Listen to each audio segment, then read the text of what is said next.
Good evening, folks, and welcome to the Horror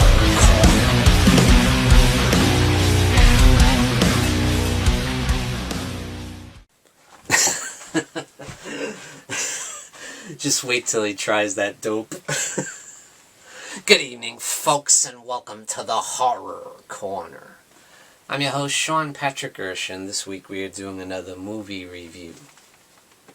This is Slaughter High. Released in 1986, written and directed by 3 different directors. That's right, George Dugdale, Mark Ezra, and Peter Litton. Which I think brings a nice element to the film, considering its very low budget. This film also features a great score by the legendary Henry Manfredini, that's right, of Friday the 13th fame. And you'll notice a lot of the score is kind of similar to Friday the 13th in a lot of ways. It definitely works in the scope of this film. The film stars Simon Scudamore in the role of Marty Renson, the legendary Carolyn Monroe in the role of Carol Manning, and Carmine Iacone in the role of Skip Pollock. Another interesting fact about this film is it was going to be called April Fool's Day. That's right. Until they found out that another film being released that same year was going to be called April Fool's Day, so they had to change it to Slaughter High. But yeah, it still keeps that April Fool's Day theme throughout the film, so it falls in line with a lot of those classic holiday-themed slasher films from the 80s. Another interesting fact is the actor who played Marty, Simon Scudamore, actually killed himself shortly after production wrapped on this film, which is kind of sad. You know, this was the only movie he ended up being in, but at any rate, the film begins at this high school, and I'd say 90% of the film takes place in this high school. Yeah, so you don't see a lot of different set designs. Most of the movie takes place in the high school. Hence the low budget. So what happens is it's like the typical early 80s slasher where you have this really super dorky kid, you know, and they play a big prank on him, and later on he comes back to get his revenge, you know, picking off people one by one. If I had to compare it to another film, I'd say the beginning is very similar to Terror Train, where they set up this kid with this beautiful, gorgeous woman who's like way out of his league, you know. And they play a huge prank on him. They bring him to the bathroom where they set it up for this girl to meet him in the bathroom, and their goal is to have sex or whatever. She seduces him, you know, and they end up going in the shower, and and Carol Monroe's character, of course, hides behind the shower wall and like throws her bra at him and stuff, gets him all excited, and he thinks he's gonna score. Yeah. Until the people in the bathroom pull back the curtain and he's buck naked and they're taking pictures of him, and you know, and a couple of these big jock kids pick him up buck ass naked and dunk his head in the toilet bowl. You know, it's brutal. I mean, it's really nasty. And not only that, it doesn't stop there. Later on in the film, they say, "Oh, we're gonna make it up to you. You know, we were just fooling around. Sorry about that." So they give him a joint, and they're like, here's a joint for your troubles, you know. So he goes into the laboratory, because he's like a big science nerd, and he's got this experiment he's working on.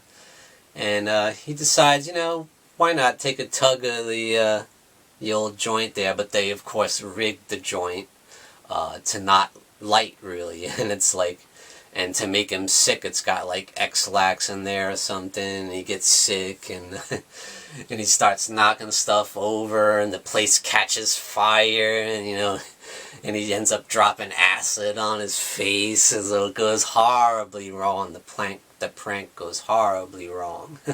The kid burns half his face, and he almost burns to death, And he was like, "Oh, I'm sorry, And then we skip to about like 10 years later, and Carol Manning's character is now a big-time horror actress. Art imitating life there.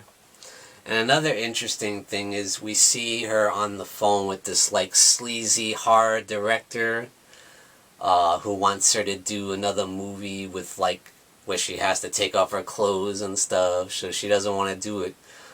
Which calls back to Carolyn Monroe's history with Hammer Films, where she was set to have a big contract with Hammer Films where she was going to do a bunch of different movies, but she only did 2. But she turned down all those other ones because they required nudity. So there you have it. It's art imitating life there, which I thought was kind of fun, So what happens is they plan to have a high school reunion on April Fool's Day, of all days.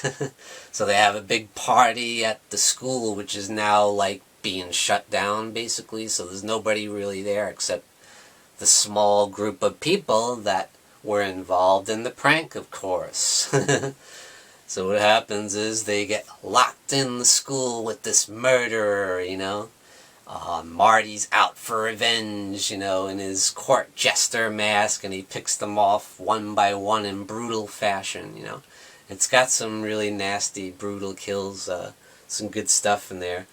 At one scene, the guy's like trying to fix a tractor so he can try and drive the tractor through the doors, And while he's fixing it, the killer takes the jack away and starts up the engine, and and the lawnmower blade, chops them all up. Nasty.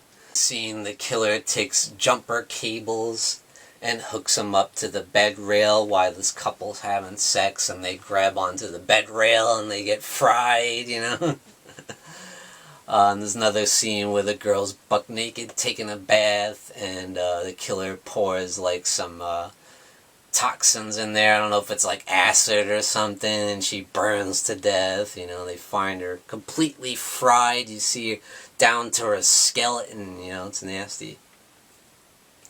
So this movie definitely doesn't skimp on the gore. There's one scene where the guy takes a drink, and it's got like, I don't know, acid in there, and he's like pulling his belly apart, and you see his intestines pour out. So yeah, it's pretty brutal stuff. So you can see a lot of the budget went into the gore effects, and definitely into the direction. So some really cool scenes in the film, some cool shot. There's this one scene where you see the killer, his poster is on the wall, and you see, bam, his hands come right through the poster, right where his arms would be in the poster. So it's a really cool shot. There's another great scene where Carolyn Monroe's character is like hiding behind the wall, and the killer's chasing her. So you think the killer's gonna come out, and she has like a little axe in her hand. She's gonna whack the dude with an axe. And he does. As soon as the guy comes, she whacks the dude in the face. Only it's not the killer, of course. So she accidentally cuts this guy with an axe. This guy just survived being hung, from the ceiling. He survived, and now he just gets killed with an axe on accident. So it's pretty nasty. So like I said, this film does throw you for a loop at times. It's not the typical slasher, it's not that predictable like the typical slasher, I should put it that way. And Carol Manning's character, she does end up being the final girl, but it doesn't end the way you think it's gonna end, And there's a very bizarre twist there in the final act, and you're like, what the hell? What is going on in this movie? Like, what is happening right now?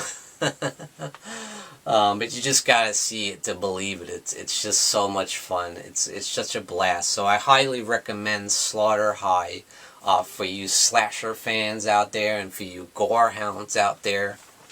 Definitely recommend Slaughter High. So check it out. Get this Vestron video release on Blu-ray. It's got some great extras. Got a great interview with Carolyn Monroe on there.